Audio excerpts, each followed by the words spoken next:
Hi అండి. అందరూ ఎలా ఉన్నారు? బాగున్నారా? నేనైతే చాలా బాగున్నానండి. ఫస్ట్ టైం మన ఛానల్ చూసినట్లయితే సబ్స్క్రైబ్ చేసుకోండి. వీడియోలోకి వెళ్ళే ముందు అయితే నా వీడియోకి అయితే ఒక లైక్ అయితే ఇవ్వండి. ఏం లేదండి, మీరు ఇచ్చే ఒక లైక్ వల్ల ఇన్ఫర్మేషన్ అనేది అయితే తెలియని వాళ్ళకైతే తెలుసుకుంటుందని. తల్లిపాలు పెరగాలంటే ఏం చేయాలనేది చాలామందికి డౌట్ ఉంటుంది కదండి. నిజం చెప్పాలంటే తల్లిపాలు అనేవి ఏ తల్లికి కూడా బిడ్డకి సరిపడా తల్లిపాలు అయితే ఉండవండి. మనమే దాన్ని అయితే ఇంప్రూవ్ చేసుకోవాలి. అది ఎలాగో అయితే నేను చెప్తాను. ముందుగా మనమైతే మన పిల్లల్ని అయితే పక్క పిల్లలతో కంపేర్ చేయడం అయితే మానేసుకోవాలండి. ఎందుకంటే పక్క పిల్లల చాలామంది ఏమనుకుంటారంటే వాళ్ళ పిల్లలేంటి అంత బొద్దుగా ఉన్నారు, ఆమె ఏం తినేస్తుంది, ఏం ఫుడ్ తినేస్తుంది అని అనుకుంటారు. అసలు అది ఏమి ఉండదండి. పిల్లలు అనేది ముందు యాక్టివ్గా ఉన్నారా లేదా, హెల్తీగా ఉన్నారా లేదా అని మాత్రమే మనం చూసుకోవాలి. అంతేకాని పక్క పిల్లలతో అనేది మనం ఎప్పుడూ కంపేర్ చేసుకోకూడదండి. ఒక్కొక్కరు ఒక్కొక్కలా ఉంటారండి. జీన్స్ని బట్టి వాళ్ళ ఇంట్లో ఎవరైనా బొద్దుగా ఉన్నారనుకో, వాళ్ళ పిల్లలు కూడా అలాగే బొద్దుగా ఉంటారు. కొంచెం మంది మామూలుగా అయినా కూడా బొద్దుగా ఉంటారు. కాకపోతే హెల్తీగా యాక్టివ్గా ఉన్నారో లేదో అని మాత్రమే చూసుకోవాలి. మనము 6 months వరకు కూడా డాక్టర్స్ ఇచ్చిన సిరప్స్ తప్ప, అదండి విటమిన్ D3 సిరప్స్ కూడా ఇస్తారు కదా, అవి మాత్రమే పట్టాలి. గ్రైప్ వాటర్ అవి ఏమీ పట్టకూడదండి. సరేనా? నేనైతే అసలు అవి ఏమీ పట్టనండి బేబీస్కి.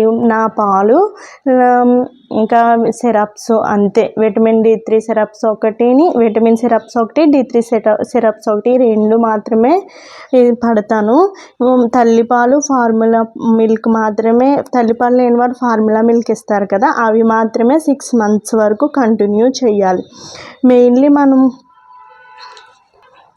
మనము ఇప్పుడు పాలు ఇచ్చేటప్పుడు రైట్ సైడ్ ఒక 5 minutes, లెఫ్ట్ సైడ్ ఒక 5 minutes ఇమ్మని మన పెద్దవాళ్ళు చెప్తారు కదండి. అలా అయితే అస్సలు ఇవ్వకూడదండి. ఎందుకంటే మనకు ఫస్ట్ వచ్చే 8 minutes కూడా మిల్క్ అనేది వాటర్ కంటెంటే ఎక్కువ ఉంటుందండి. మంచి మిల్క్ అనేవి రావు. అందుకనే మనం ఎప్పుడైనా మిల్క్ ఇచ్చినప్పుడు, ఇప్పుడు సపోజ్ రైట్ సైడ్ ఇచ్చామనుకోండి, ఇచ్చిన ప్రతిసారి కూడా రైట్ సైడ్ ఇచ్చిన 15 minutes కూడా రైట్ సైడ్ మాత్రమే మిల్క్ ఇవ్వాలి. రైట్ సైడ్ మొత్తం ఖాళీ అయిపోయాక అప్పుడు లెఫ్ట్ సైడ్ అనేది ఇవ్వాలి. అప్పుడే మన బేబీకి ఆకలి అనేది తీరుస్తుంది. ఫస్ట్ 8% కూడా దాహం తీరుస్తుంది. ఆకలి వేరు, దాహం వేరు. సరేనా? ఆకలి తీరాలంటే మనం లాస్ట్ 2% కూడా ఆ సైడే ఇవ్వాలి. అంతేకాని 5 minutes ఒక సైడు, 5 minutes ఒక సైడ్ అస్సలు ఇవ్వద్దు. ఇచ్చినప్పుడు ఒక సైడే ఫుల్గా ఇవ్వాలి. ఇచ్చిన 15 minutes కూడా ఒక సైడ్ మాత్రమే ఇవ్వాలి. రైట్ సైడ్ ఇచ్చామనుకోండి, ఆ 15 minutes కూడా రైట్ సైడే ఖాళీ అయ్యేంత వరకు ఇవ్వాలి. మిల్క్ మాత్రం కంపల్సరిగా ఎవ్రీ 2 hours అయితే ఇవ్వాలి. బేబీ పడుకున్నా కానీ 2 hours కంప్లీట్ అయిపోయిన తర్వాత లేపి మరీ మనం పాలు ఇవ్వాలి. పాలు ఇచ్చిన తర్వాత అయితే బర్పింగ్ అనేది కంపల్సరిగా చేయాలండి. బర్పింగ్ చేయకపోతే పాలు అనేవి కక్కేస్తారు పిల్లలు అనేది. సో మనం బర్పింగ్ అనేది ఎలా చేయాలంటే, చెయ్యి ఇలా పెట్టుకొని కింద నుంచి పై వరకు ఇలా కొడుతూ ఉంటే తేనిపి అనేది వస్తుంది. తేనిపి రావడానికి ఒక 20 minutes టైం పడుతుంది. ఈ 20 minutes కూడా మనం అయితే భుజం మీద వేసుకొని ఇలా కింద నుంచి పై వరకు బేబీని అయితే కొడుతూ ఉంటే బేబీకి తేనిపి అనేది వచ్చేస్తుంది.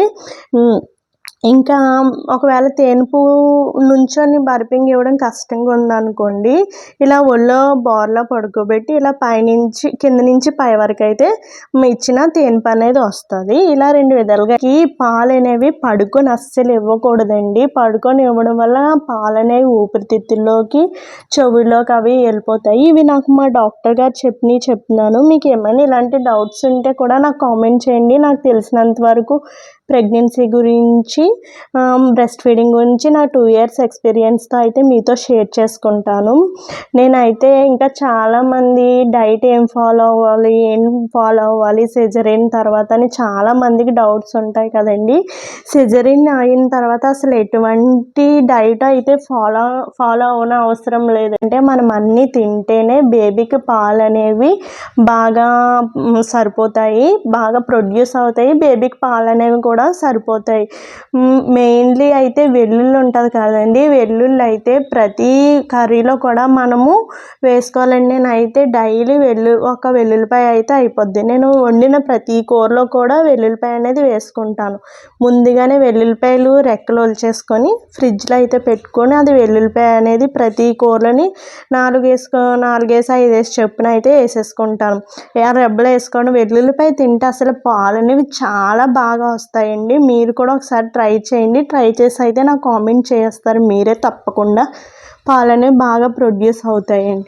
తర్వాత ఇంకొకటి ఫ్రూట్స్ ఉంటాయి కదా, పోమోగ్రానైట్ ఇంకా గ్రేప్స్ ఇవన్నీ ఉంటాయి కదా, అవైతే జ్యూసెస్ కింద చేసుకొని తాగితే పాలు అనేవి బాగా ప్రొడ్యూస్ అవుతాయి.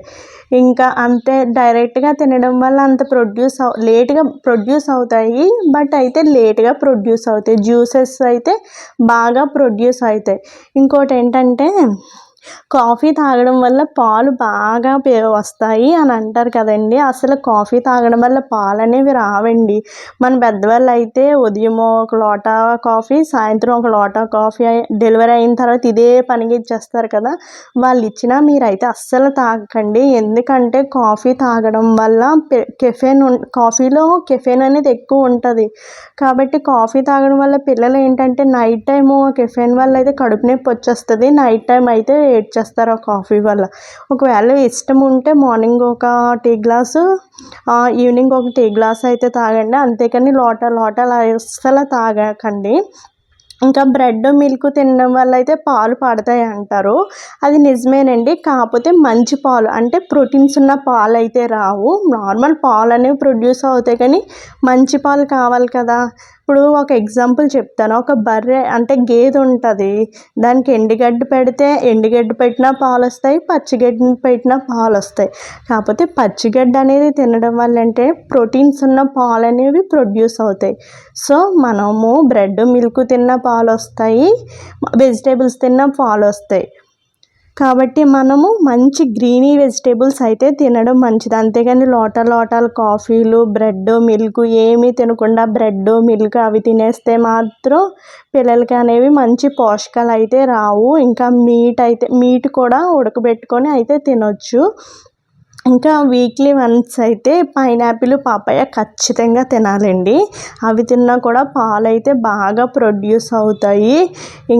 ఇంకా బాయిల్డ్ ఎగ్ కుదిరితే డైలీ తినండి బాయిల్డ్ ఎగ్. లేదంటే 2 డేస్కి ఒకసారి అయితే బాయిల్డ్ ఎగ్ కంపల్సరిగా తినండి. సోక్డ్ డ్రై ఫ్రూట్స్ లైక్ బాదం పప్పు, జీడిపప్పు, అంజీరా ఇవన్నీ ఏంటంటే మనం ప్రెగ్నెన్సీలో బాగా తినేద్దాం, డెలివరీ అయిన తర్వాత తినకూడదని చెప్పేసి తినడం మానేస్తారు. అలా కాకుండా డైలీ నానబెట్టుకొని డ్రై ఫ్రూట్స్ అనేవి తింటే ఎంత మంచిదండి. ఆల్మండ్స్ వల్ల కూడా పాలు పడతాయి, అదే బాదం పప్పు వల్ల కూడా పాలు పడతాయి. సో మనం రోజు ఒక 15 బాదం పప్పులు నానబెట్టుకొని తింటే చాలా మంచిదండి. ఇంకా మనం అన్నం వార్చిన గంజి ఉంటుంది కదా, ఆ గంజి కూడా చాలా మంచిది. గంజి వల్ల కూడా పాలు బాగా పడతాయి. డైలీ గంజి అయితే తాగండి. ఇంకా గంజి అయితే ప్రెగ్నెన్సీలో తాగితే బేబీ మూమెంట్స్ అనేవి బాగా ఇంకా వెజిటేబుల్స్ బాగా తినండి, ఫ్రూట్స్, ఇంకా అలాగే వాటర్ ఎక్కువ బాగా తాగండి. ఇంకా మీకు ప్రెగ్నెన్సీ గురించి కానీ బ్రెస్ట్ ఫీడింగ్ గురించి కానీ ఏమైనా కానీ డౌట్స్ ఉంటే నా కామెంట్ సెక్షన్లో అడగండి. నేను కంపల్సరీగా అయితే మీకు వీడియో పెడతాను ఆ టాపిక్ మీద 2 ఇయర్స్ ఎక్స్పీరియన్స్ కూడా మీతో నేనైతే షేర్ చేసుకుంటాను. నా వీడియో కనుక నచ్చినట్లయితే ఒక లైక్ ఇవ్వండి. Thank you for watching. Bye.